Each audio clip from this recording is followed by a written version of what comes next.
the past weekend saw the meeting of delegates at the ANC's Policy Conference, where a number of critical issues, we're told, were discussed, including the step-aside rule. And another discussion point was attracting the middle and working class into its structures. So in his closing address, President Cyril Ramaphosa said the conference has made it clear that the ANC is still alive and that its renewal is possible. Let's get you some analysis on his address and on the conference as well. Bring in the director for the Institute for Pan-African Thought and Conversation at the University of Johannesburg, Dr. Siphamandla Zondi, joins us via our video link this morning. Doc, welcome. Good morning. I mean, one would be forgiven for having a sense of deja vu listening to the president close his address with the same sentiments we hear regurgitated time and time again, that the ANC is renewing and it's on track for organizational renewal. Yes, good morning. Yes, indeed, it is understandable why the president, as the president of the ANC, had to give that message, because the resolutions of this particular planning or recommendations by the planning of this policy conference reaffirmed the position largely taken at the Newzroom Afrika national conference 3 years ago. So in many ways, the mandate that we have to, and his leadership to unite and renew the ANC remains intact, and the decisions made are an attempt to reconnect with that and resuscitate that and keep it going. But whether that will be done with depth, whether that will be done with focus, will be done in a structured way, and whether the capacity to do all of these things will be done, it remains to be seen. The record of the past while does not assure us, but nothing says that can't be changed if the leaders are willing to change it. Yeah. I mean, it's not just the issue of the step-aside rule that would have been discussed and that would have had people talking in the build-up to that policy conference. As you say, the 2017 resolutions from Newzroom would have been high up on the agenda, insofar as, you know, how far have we come since the last policy conference in implementing the resolutions taken then, right? That's how these conferences work. And then we map a way forward for the next 5 years. But so many of those resolutions from Newzroom, the State Bank, a national health insurance, expropriation of land without compensation, and the list goes on and on. What could we really have said about how far those policy resolutions from 2017 have come? Oh, yes. A number of those resolutions were now integrated into the government national plan, including the medium-term expenditure framework, which means that the success in translating them into actionable things. But now the challenge is the capacity and efficiency of government to act on those plans that are now in the MPS plan effective. But of course, the MPS is a 5-year timeline.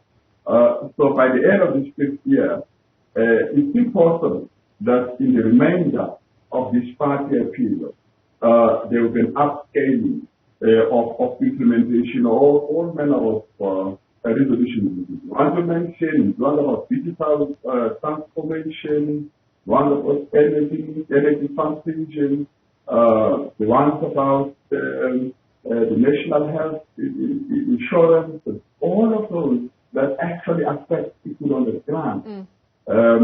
There needs to be really decisive action to really change the trajectory of the implementation of all of this.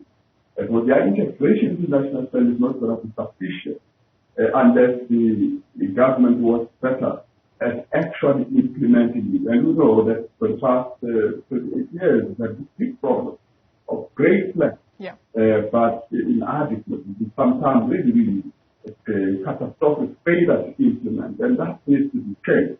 I am not quite sure. I'm looking at the resolution relating to the technical and developmental stage. I'm not sure we've had enough that says there will be drastic action to to drastically increase the capacity of the state to implement.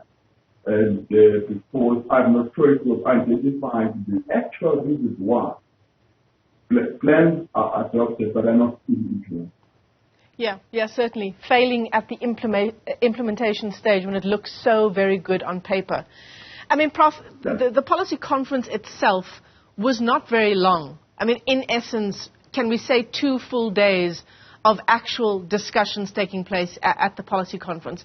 Going into it, South Africans would have wanted the big issues facing them being high up on the agenda at the policy conference, right?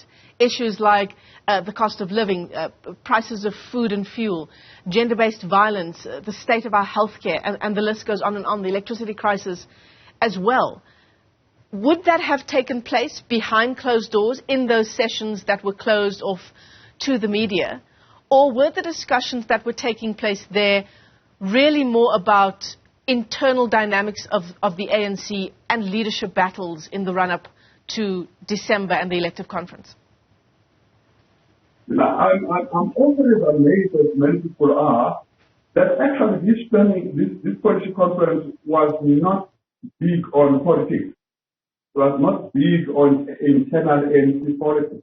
It really wasn't. Because if you look at all the reports that we had just before the closing address by the president yesterday, if we look at all of them on economic transformation, I mean, the kind of issues that we dealt with relating to boosting economic growth, fighting poverty, strengthening social protection things, and issues relating to technology and science are now in the news for development, the issues related to social transformation in areas of health, human settlement.